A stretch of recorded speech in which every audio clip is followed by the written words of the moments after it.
하나님이 사랑하십니다. 하나님이 기뻐하십니다. 우리 청년부 여러분 한 주 동안 잘 지냈습니까? 오늘 예배 자리에 나온 우리 모든 청년들, 오늘 이 시간도 하나님께서 우리의 마음을 만지시고 또 하나님의 말씀이 우리에게 들려지게 하시는 귀한 은혜의 시간 되기를 주님의 이름으로 간절히 축복합니다. 자, 그럼 오늘 말씀 우리 같이 보도록 하겠습니다. 오늘도 우리 창세기 말씀 계속 볼 건데요.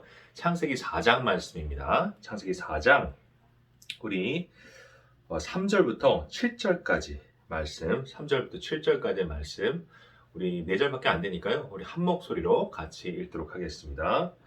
같이 읽습니다. 세월이 지난 후에 가인은 땅의 소산으로 제물을 삼아 여호와께 드렸고 아벨은 자기도 양의 첫 새끼와 그 기름으로 드렸더니 여호와께서 아벨과 그의 제물은 받으셨으나 가인과 그의 제물은 받지 아니하신지라. 가인이 몹시 분하여 안색이 변하니 여호와께서 가인에게 이르시되 내가 분하여 함은 어찌 됨이며 안색이 변함은 어찌 됨이냐. 내가 선을 행하면 어찌 낯을 들지 못하겠느냐. 선을 행하지 아니하면 죄가 문에 엎드려 있느니라. 죄가 너를 원하나 너는 죄를 다스릴지니라. 아멘. 자, 오늘 우리가 읽은 창세기 4장 3절부터 7절 말씀을 가지고 우리 제목 한번 따라해 볼까요? 너는 죄를 다스릴지니라. 이 말씀 제목을 가지고 오늘 하나님 말씀 같이 나누도록 하겠습니다. 자, 오늘 우리가 읽은 말씀 여러분 너무나도 잘 아는 말씀이에요. 인류 최초의 죄의 이야기에 대해서 기록하고 있습니다. 그리고 좀 구체적으로 오늘 말씀의 이야기를 제가 좀 설명하면 가인과 아벨 형제가 있었어요. 그런데 그 둘 다 하나님께 제사를 드렸어요. 근데 문제는 어디서 일어났나요? 그 하나님께서 그 제사를 받으시는데 그 동생 아벨의 제사는 받으시고 형의 제사는 받지 않으셨어요. 그래서 그 형 가인이 어떻게 해요? 열이 받았어요. 화가 났어요. 분노했어요. 그래서 그 동생을 돌로 쳐 죽인 이야기, 인류 최초의 살인 이야기, 무시무시한 이야기죠. 그 이야기를 오늘 말씀은 기록하고 있는 거예요. 근데 많은 사람들이 이 말씀을 읽을 때 그 살인에 초점을 맞추어서 그리고 또 제사 얘기, 예배 이야기가 나오잖아요. 그래서 그 예배에 집중을 하여서 예배라는 주제를 가지고 이 말씀을 볼 때가 많아요. 물론 그렇게 봐도 이 말씀 가운데 우리가 얻을 수 있는 그 믿음의 교훈은 있습니다. 그러나 우리가 반드시 알아야 되는 것은 오늘 말씀은요, 오늘 말씀의 제일 중요한 주제는 예배가 아니라는 거예요. 그러면 오늘 말씀의 중요한 주제는 무엇인가? 우리 7절 말씀에 있습니다. 우리 같이 다시 한번 읽어볼게요. 시작. 내가 선을 행하면 어찌 낯을 들지 못하겠느냐? 선을 행하지 아니하면 죄가 문에 엎드려 있느리라. 죄가 너를 원하나 너는 죄를 다스릴지니라. 아멘. 이 하나님의 말씀에 오늘 창세기 4장 말씀이 우리에게 주는 가장 중요한 주제가 있습니다. 죄가 너를 원하나 하나님 뭐라 말씀하세요? 너는 죄를 다스릴지니라 라고 말씀하고 계신 거예요. 그리고 사실 오늘 가인이 죄를 지었잖아요. 동생을 죽이는. 그러나 갑자기 그가 우발적으로 그 죄를 행한 것이 동생을 죽인 것이 아니라는 거예요. 가인에게는요. 그 죄의 길로 빠지지 않기 위해서 돌이킬 수 있는 여러 번의 기회를 하나님께서 허락하셨어요. 주셨어요. 그럼에도 불구하고 계속해서 잘못된 선택을 할 때 마침내 가인은 그 동생을 돌로 쳐 죽이고 그리고 또한 그렇게 하나님으로부터 멀어져서 죄에 빠지고 또한 그렇게 저주 가운데 놓이게 되는 그런 삶을 살게 되는 거예요. 그리고 오늘 성경은 이 가인의 실패의 이야기를 통해서 우리에게 어떤 교훈을 전해주고 있을까요? 여러분 다들 잘 아는 사자성어일 거예요. 한번 따라해 볼까요? 타산지석. 타산지석. 어떤 뜻인가요? 다른 사람의 그 이야기를 통해서 나의 삶의 교훈을 배운다. 그런데 여러분 물론 다른 사람의 잘된 이야기, 좋은 이야기를 통해서 성공의 이야기를 통해서 우리가 교훈을 얻을 수도 있어요. 그러나 다른 사람의 실패 이야기도 나에게 도움이 됩니다. 왜냐하면 그 이야기를 통해서 그 실패의 원인을 분석하고 나는 똑같은 실수를 하지 않게 되기 때문이에요. 그래서 오늘 말씀을 읽을 때도 하나님께서 오늘 말씀을 통해서 우리에게 주신 교훈도 가인의 실패를 통하여서 너희는 어떻게 하지 말라? 가인과 같이 똑같은 실수를 저지르지 말고 죄를 다스리고 죄를 이기라 라고 하나님께서는 우리에게 말씀해 주시는 것입니다. 그래서 오늘 말씀을 통해서 우리가 죄를 이기려면 어떻게 해야 되는지 죄를 이기는 방법에 대해서 말씀을 함께 살펴보도록 하겠습니다. 자, 그러면 오늘 본 말씀 어떻게 우리가 죄를 이길 수 있는지 그것에 대해서 우리가 함께 말씀을 나누기 전에 먼저 좀 우리가 짚고 넘어가야 하는 것이 있습니다. 그것은 오늘 말씀을 보면서 가장 사람들이 많이 하는 오해에 대해서 먼저 좀 고쳐주려고 해요. 여러분 오늘 말씀을 보면서 물론 그 가인과 아벨의 제사, 그 예배를 보면서 무엇이 올바른 제사인지 그 말씀 가운데 찾아내는 것도 중요해요. 그런데 좀 잘못된 그런 어떤 이해를 하는 경우들이 있습니다. 오늘 말씀을 보면 가인은요, 곡물, 농부였어요. 그래서 자기가 기른 곡물로 하나님께 제사를 드렸고, 아벨은 목자였습니다. 그래서 자기가 기른 양 중에 그 첫 새끼와 기름으로 그렇게 하나님께 제사를 드렸어요. 그런데 어떤 사람들이 말하기를 가인은 양을 바치지 않았고 아벨은 양을 바쳤기 때문에 하나님 기뻐하시는 제사는 양을 잡아서 드리는 제사이기 때문에 하나님께서는 아벨의 제사만 받으시고 가인의 제사를 받지 않으셨다라고 이렇게 이야기하는 사람들이 있습니다. 그런데 과연 이것이 맞는 이야기일까? 먼저 이것에 대해서 우리가 좀 알고 넘어가야 될 것 같아요. 전혀 맞지 않는 이야기입니다. 먼저는요, 이게 말이 안 되는 이야기인 이유가 뭘까요? 여러분, 그 제사법은요, 여러분, 아주 후에 언제 주신 그 율법입니까?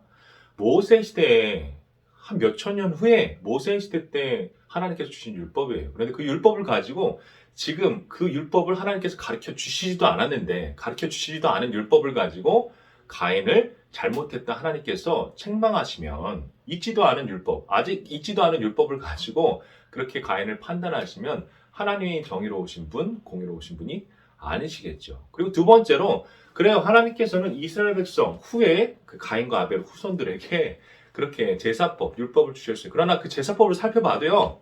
거기에 물론 양을 가지고 제사를 드리는 번제라는 그런 제사가 있습니다.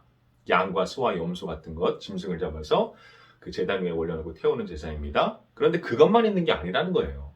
또 어떤 제사가 있냐면 소제라는 제사가 있어요. 그것은 좀 가난한 사람들, 뭐 양과 그런 어떤 소나 이런 거 바칠 수 없는 사람들에게 하나님께서 그럼 너희는 그런 걸 바치지 못하면 곡물을 곱게 빻아서 그 가루로 그 제단 위에 올려놓고 태워서 제사를 드려라. 그래서 그것을 무엇이라 말합니까?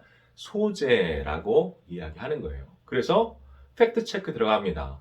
하나님께서는 양만, 소만, 그런 짐승으로 드리는 제사만 좋아하신다?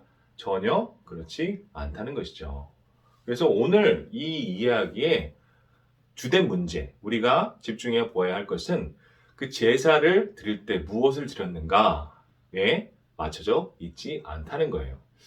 대신에 우리가 또한 생각해야 될 것이 있어요. 그러면 하나님께서는 왜 아벨의 제사만 받으시고 가인의 제사는 받지 않으셨는가? 물론 이 성경, 오늘 창세기 4장 말씀에 분명하게 나와 있지는 않아요. 그러나 우리는 무엇을 믿습니까? 하나님은 공의로운 분, 경이로운 분이에요. 그래서 하나님은 아무 이유 없이 그냥 그렇게 막 행하시는 분이 아니라는 거예요. 아벨의 제사는 하나님께서 받으시고 가인의 제사 안 받으신 것은 가인의 제사에 무엇인가 문제가 있었겠죠. 그것은 우리는 확실히 알 수가 있는 것입니다. 그러나 오늘은 그 이유를 파는 것이 아니라 그 다음 그 과정, 가인이 죄를 짓게 되는 과정, 그것에 대해서 우리가 이제부터 함께 살펴보기를 원합니다.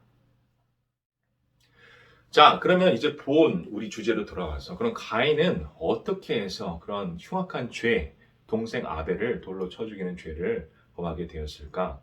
아까도 얘기했어요. 그냥 갑자기 우발적으로 저지른 그런 범죄가 아니라고 그랬죠.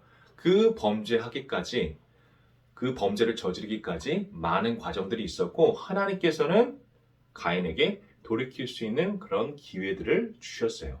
그런데 거기서 가인은 계속해서 잘못된 선택을 하게 되는 것입니다. 그리고 그것을 알고 그 반대로 행하면 우리가 어떻게 되는 거죠? 그 죄를 다스릴 수 있는 능력을 갖게 되는 것이죠. 자, 그럼 오늘 가인이 한 그 실패의 원인, 그 죄를 짓게 된 그 원인, 첫 번째는 무엇일까? 한번 따라해 보세요.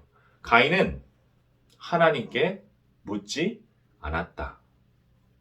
사실 오늘 말씀 가운데 가인의 제사가 왜 문제인지 그것에 대해서 자세히 나오지 않은 그 이유가 있어요. 왜냐하면 가인이 하나님께 안 물어봤어요. 그러니까 하나님 대답해 줄 기회도 없었죠. 그래서 가인은 지금 뭐예요? 지가 드린 제사가 뭐가 잘못됐는지 알지도 못하고 그냥 그렇게 살인을 저지르고 하나님께 쫓겨나게 되는 거예요. 여러분, 만약이지만 오늘 가인이 그래요.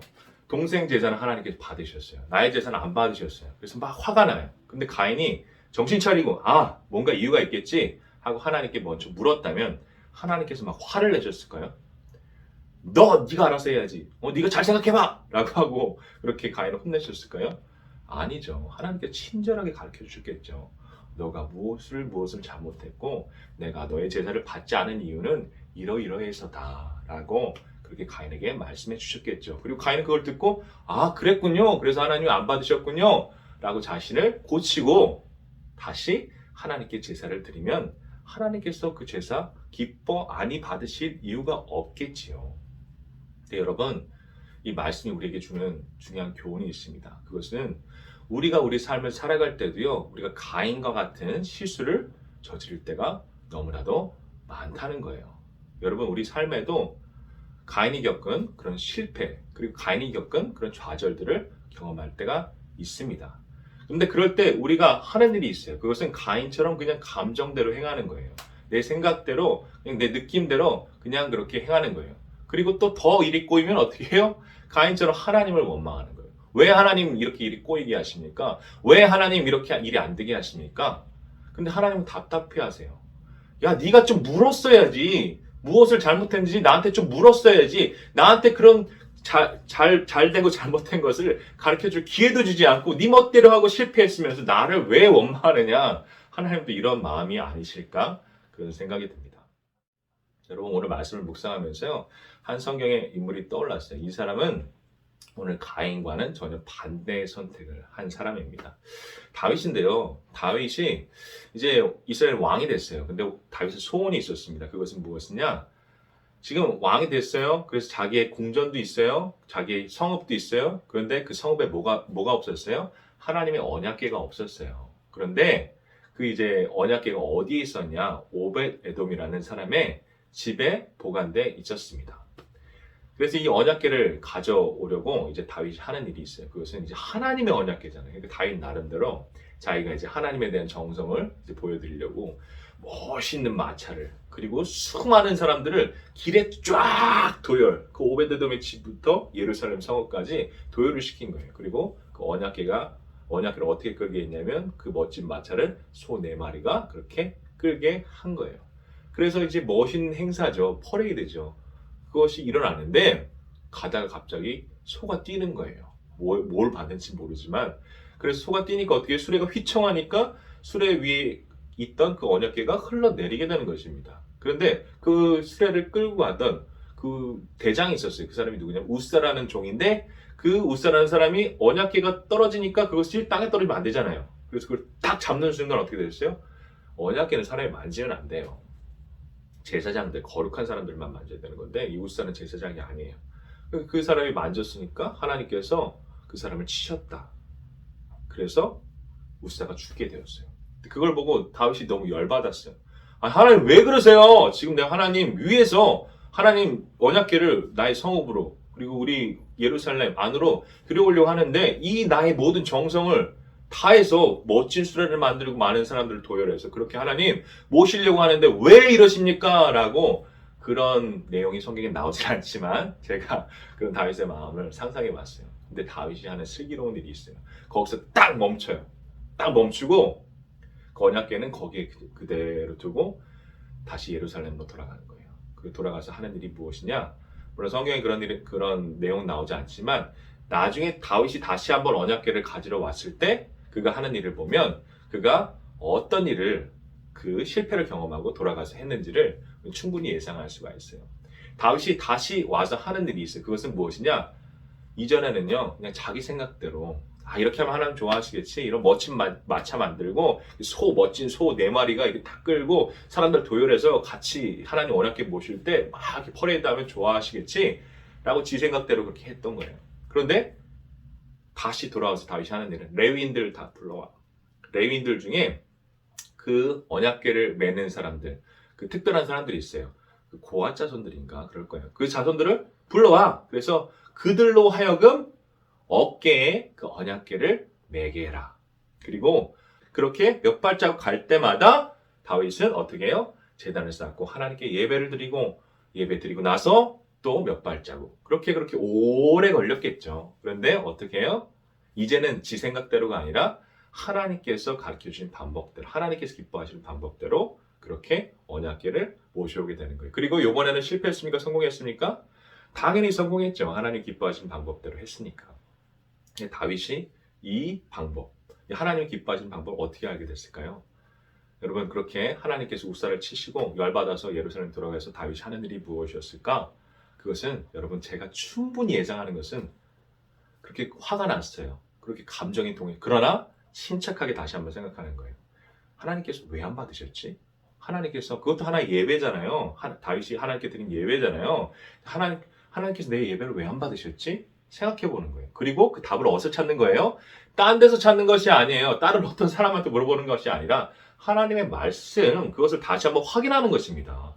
그러면 거기에 뭐가 있어요? 레위기란 성경이 있어요. 그럼 레위기를 보면 어떻게 해요? 하나님께서 정하신 그 모든 율법들이 있어요. 아, 하나님의 언약궤를 옮길 때는 이렇게 옮겼어야 하는구나 라고 하나님의 말씀을 보면서 다윗은 깨닫게 되는 거예요. 그리고 다시 그 자리에서 어떻게 하는 것입니까? 이번엔 자기 생각대로가 아니라 하나님의 말씀이 가르쳐 주신 대로 레위인들로 하여금, 고아 자손들로 하여금 그 언약궤를 옮기게 되는 것입니다.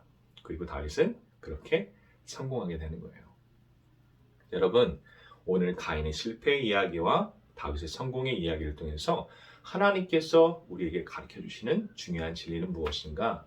여러분, 하나님은 때론 우리에게도 노! 싫어! 나 네 제사 안 받아! 네 예배 안 받아!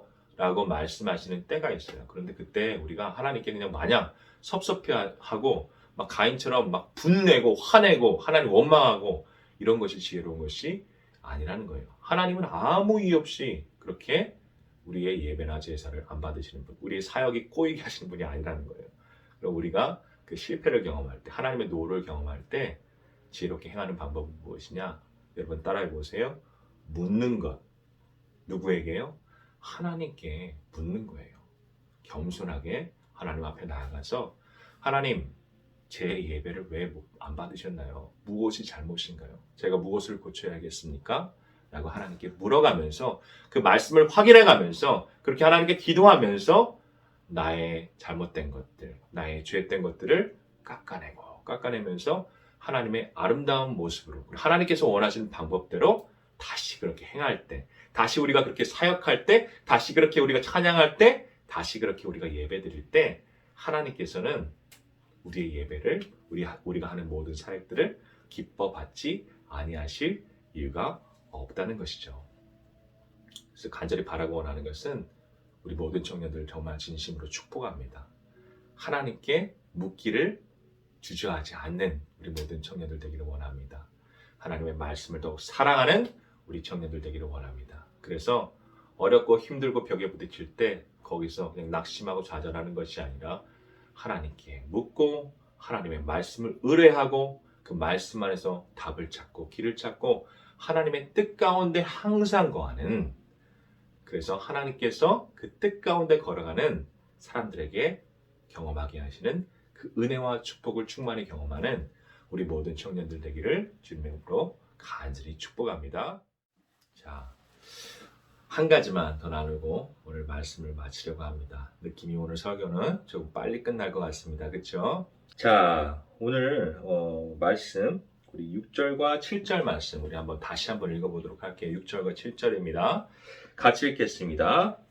여호와께서 가인에게 이르시되 내가 분하여 함은 어찌 됨이며 안색이 변함은 어찌 됨이냐. 내가 선을 행하면 어찌 낯을 들지 못하겠느냐. 선을 행하지 아니하면 죄가 문에 엎드려 있느니라. 죄가 너를 원하나 너는 죄를 다스릴지니라. 아멘. 여러분, 이 말씀을 통해서 우리가 또 하나의 그 잘못된 이해에 대해서 분명히 알 수가 있어요. 어떤 사람들은 하나님께서 가인의 제사를 받지 않으신 이유가 하나님께서 아벨만 이뻐하시고 가인은 싫어하셔서. 그리고 이것도 지난주에 우리가 나눴던 뭐와 관련이 있어요? 예정론과 관련이 있습니다. 그 사람들은 그렇게 믿는 거예요. 그 아벨은 하나님께서 이미 사랑하기로 예정하셨고 가인은 하나님께서 미워하기로 예정하셨으니까 결과가 그렇게 된 거 아니냐, 그렇게 설명하면 되는 거예요. 근데 전혀 맞지 않다는 거죠. 자, 그러면 하나님께서 왜 가인의 제사를 받지 않으셨나? 여러분, 하나님께서 가인 미워하셔서 그 가인의 제사를 받지 않으신 게 전혀 아니라는 거예요. 여러분, 만약에 하나님이 가인의 제사를 가인을 싫어하셨어요. 가인을 미워하셨어요. 그러면 그 제사 후에 하나님께서 가인을 다시 찾아오셨겠어요? 그에게 또 구차하게 이렇게 말씀하셨겠어요? 그냥 딱 고개를 돌리고 안 보시면 끝나는 거예요. 싫어하면 안 보는 게 더 편하죠. 왜 또 찾아가요? 싫어하는데. 근데 지금 하나님께서는 가인을 다시 찾아가세요. 굳이 또 말씀을 하세요. 가인에게 가서 말을 거세요. 지금 가인은 어떤 사람과 같냐면 그 중딩들, 그 고딩들, 그 사춘기 문 꽝 닫고 지방 들어가가지고 지금 그 얘기를 안 하려고 지금 부모님 뭐 그 소리가 아무것도 안 들리는데 지금 부모님이 막 문 두드리잖아요. 무슨 일이야, 무슨 일이야. 근데 지금 그 꼴입니다. 즉 하나님께서는 문 꽝 닫고 들어간 그 아들과 그 자녀와 같은 그 가인을 어떻게 해요? 문 두드리시는 거예요. 두드리면서 무슨 일이야? 나랑 대화를 하자. 나랑 얘기를 하자. 이렇게 지금 하나님께서는 말씀하시는 거예요. 그런데 그러면 우리가 알 수 있는 것은 무엇입니까? 하나님은 가인을 싫어하시는 게 아니라 오히려 더 진짜 사랑하시는 거예요. 그 사랑하셔서 하시는 일이 무엇입니까? 그래요. 가인이 무엇인가 잘못했어요. 그런데 그것에서 너 잘못했으니까 너 잘라, 이게 아니라 가인을 사랑하셔서 그에게 찾아가셔서 무엇을 잘못했는지, 무엇이 잘못됐는지 이야기해주고 싶으신 거예요. 같이 대화하고 싶으신 거예요. 그래서 하나님, 이 모든 행동을 통해서 가인을 다시 찾아가시는 이 하나님의 행동을 통해서 우리가 알 수 있는 것은 무엇입니까? 하나님은 가인을 미워하시기는커녕 가인을 사랑하셔서 그를 찾아가셨다. 그에게 말씀하셨다라는 것을 우리는 알 수가 있는 것입니다. 그러면 이제 본론으로 들어갑니다. 하나님께서 가인에게 주신 말씀이 있어요. 그 내용이 무엇이냐? 자, 우리 6절 말씀 아니죠? 7절 말씀에 그 핵심이 나와 있어요. 제가 읽을게요. 7절에 내가 선을 행하면 어찌 낯을 들지 못하겠느냐. 그런데 이 말씀에 아주 중요한 신앙의 교훈이 있습니다. 자, 지금 가인이 화가 난 이유가 뭘까요? 가인은 지금 누구만 바라보고 있어요? 다른 사람들만 바라보고 있어요. 지금 하나님께서 제사를 받지 않으셨어요. 그리고 이 문제의 원인을 어디서 찾고 있어요? 다른 사람들, 누구요? 동생에게서 찾고 있어요. 하나님에게서 찾고 있어요. 그래서 사람들이 하는 오해처럼 하나님은 나는 안 사랑하셔. 아벨 동생만 사랑하셔. 그리고 또 아벨에게는 막 질투심, 시기심. 저 아벨 저 자식 저것만 없으면 내가, 저것만 없으면 내가. 이렇게 다른 사람들에게서 문제의 원인을 찾아서 지금 그 마음 가운데는 불평과 불만과 원망이 가득한 것입니다. 그런데 불편한 진리가 있어요. 이렇게 다른 사람의 죄만 바라보고 다른 사람의 잘못만 바라보면 문제가 해결됩니까? 내가 이런 마음을 품고 있는다고 하나님이 바뀝니까? 내가 이런 마음을 품고 있는다고 동생이 바뀝니까? 바뀌는 게 하나도 없다는 것이죠. 뭐만 상합니까? 나의 마음만 상하는 거예요. 나의 속만 썩는 거예요. 아주 미련한 짓을 지금 가인은 하고 있는 것입니다. 그런데 그런 가인에게 찾아오셔서 하나님이 주시는 돌직구가 있어요. 그것은 가인아, 너 다른 사람에게, 나에게 문제를 찾지 말고 아벨에게 문제를 찾지 말고 내 자신 안에서 문제를 찾아봐. 내가 한 행동 중에서 내가 한 제사를 곰곰이 살펴보면서 무엇이 잘못됐는지 너의 안에 있는 죄를 생각해 보아라. 그것을 곰곰이 반성해 보아라. 그리고 그것을 어떻게 해요? 고치고 다시 나에게 그 예배 자리로 나오라. 하나님께서는 말씀하시는 거예요. 여러분, 우리 삶에 많은 문제들이 있어요. 그리고 우리가 사역할 때 다 이렇게 형통하고 잘 됩니까? 그리고 어떨 때는 정말 그 사역 하나하나가 꼬이고 내가 하는 일들이 다 꼬이고 문제가 그렇게 사방에 나를 둘러쌀 때가 있죠. 그런데 그럴 때 우리가 제일 많이 하는 실수 무엇입니까? 손가락질하기. 그 책임의 소재. 쟤 때문에 잘못한 거야. 제가 잘못해서 이렇게 된 거야. 모든 문제의 원인은 쟤한테 있어. 그리고 꼭 누구와 같이? 예수님의 시대에 바리새인들 서기관 같이 서로 손가락질하면서 남 탓만 하고 있는 거예요. 그런데 그런 모든 공동체에 공통점이 있습니다. 잘 됩니까? 그렇게 해서 문제가 해결됩니까? 영원히 그 문제는 해결이 되지 않는다는 거예요. 자, 그러면 오늘 말씀이 우리에게 주는 중요한 신앙의 교훈이 무엇일까? 그것은 무엇입니까? 먼저는 이것, 손가락질하는 것을 멈추라는 거예요.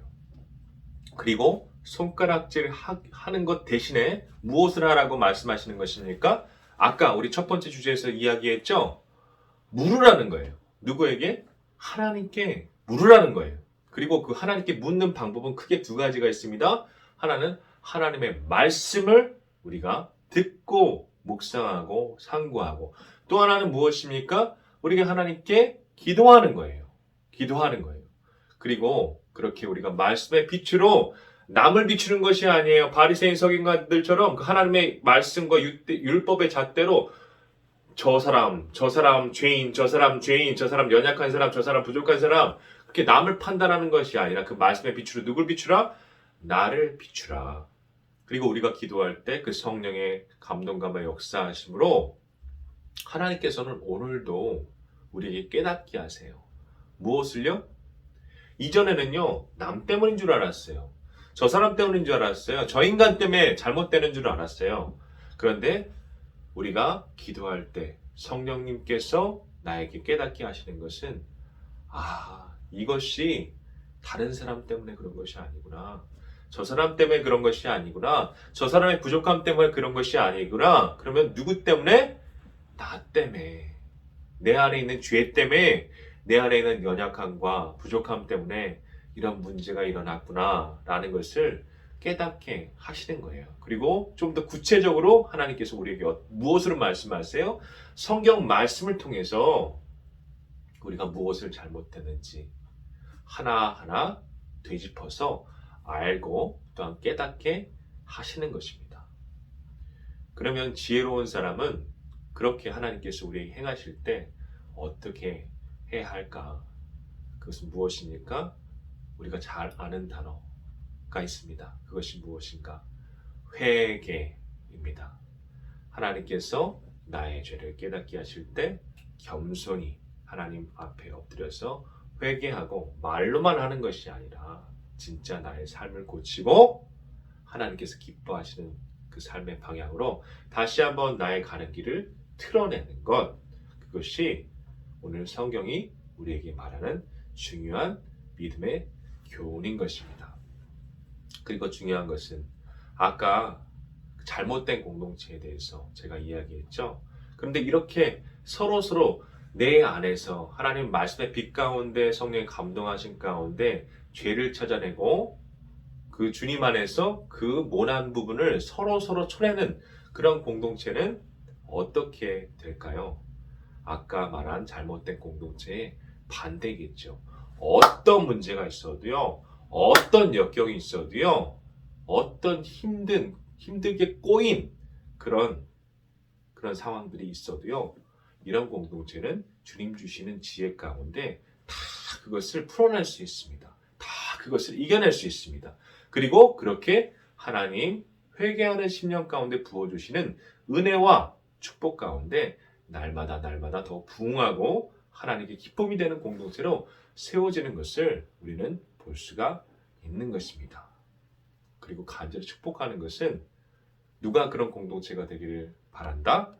우리 미랄청, 우리 마정교회 청년부가 그와 같은 참으로 복된 공동체가 되기를 원합니다. 그래서 오늘도 우리 삶의 문제는 항상 일어나요. 그런데 중요한 것, 지혜로운 자와 지혜로우지 못한 자, 그 차이는 무엇입니까? 그 문제에 어떻게 대처하느냐에 따라서 지혜로운 자와 지혜롭지 못한 자가 갈리게 됩니다. 그리고 간절히 바라고 원하는 것은 우리 모든 청년들 하나님 안에서 지혜로운 자 되기를 원합니다. 그리고 그 지혜로운 자는 무엇입니까? 우리 삶에 어떤 문제가 일어났을 때 그 문제의 원인을 다른 곳에서 찾지 아니하고 내 안에서 하나님의 말씀의 빛으로 나를 비추고 성령의 감동하신 가운데 나를 돌아보아서 내 안에서 그 원인을 찾고 또 하나님께 회개하며 나를 깎아내는 그러한 삶을 살아가는 자, 그런 사람이 오늘 하나님께서 우리에게 말씀하시는, 하나님께서 기뻐하시는 참으로 지혜로운 자가 될 줄 믿습니다. 그래서 하나님께서는 오늘 우리에게도 말씀하세요. 내가 선을 행하지 아니하였으면 왜 낯을 들지 못하겠느냐. 하나님께서 우리를 책망하려고 말씀하시는 것이 아니라 우리의 삶의 문제를 해결할 수 있는 진짜 찐 방법을 우리에게 알려주고 계신 것입니다. 그 모든 문제 해결의 열쇠는 어디에 있습니까? 우리 안에 있습니다. 우리 안을 비추는 하나님의 말씀에 있습니다. 우리 안에 살아 역사하시는 성령님께 있습니다. 그래서 오늘도 그렇게 말씀 안에서 성령의 도우심 가운데 나를 깎아내면서 더욱 아름다운 하나님의 모습으로 그렇게 변하고 또 변하고 주님 닮아가는 우리 모든 복된 미랄청 청년들 되기를 주님의 이름으로 간절히 축복합니다. 아멘. 자, 그럼 우리 다 같이 기도하도록 하겠습니다. 제가 기도하겠습니다. 하나님 감사합니다. 오늘도 주님 은혜 가운데 우리 귀한 청년들 주님 앞에 나와서 예배하게 하심을 감사합니다. 간절히 원하는 것은 오늘 하나님 우리가 들은 말씀 하나하나 하나님 잊혀지는 것이 아니라 오늘도 성령의 감동 감화 역사하신 가운데 우리의 마음밭이 갈아지고 그 말씀의 씨앗 하나하나 우리 마음밭에 깊이 심겨져서 하나님의 아름다운 열매를 맺는 생명력 있는 말씀 될 수 있도록 도와주시옵소서. 우리가 살아가면서 많은 문제들을 만납니다. 그럴 때 나의 생각, 나의 감정, 나의 뜻대로 행하는 것이 아니라 하나님 우리 청년들 하나님이 주신 지혜를 기억하게 하여 주시옵소서. 하나님께 묻게 하여 주시옵소서. 하나님의 말씀을 묵상하게 하여 주시옵소서. 하나님께 기도하면서 성령의 음성에 귀 기울이는 우리 지혜로운 청년들 되게 하소서. 그래서 문제를 다른 곳에서 발견하는 것이 아니라 오늘도 그 주님의 말씀 가운데 성령의 조명하신 가운데 내 안에 아직도 깎이지 않은 모난 부분을 발견하고 하나님의 은혜 가운데 그 하나하나 깎아내고 다듬어가면서 오늘도 하나님의 아름다운 형상으로 더욱 지어져가고 회복되는 우리 귀한 청년들, 우리 청년부 공동체 될 수 있도록 주님 인도하여 주시옵소서. 이 모든 말씀 예수 그리스도의 이름으로 간절히 기도드리옵나이다. 아멘.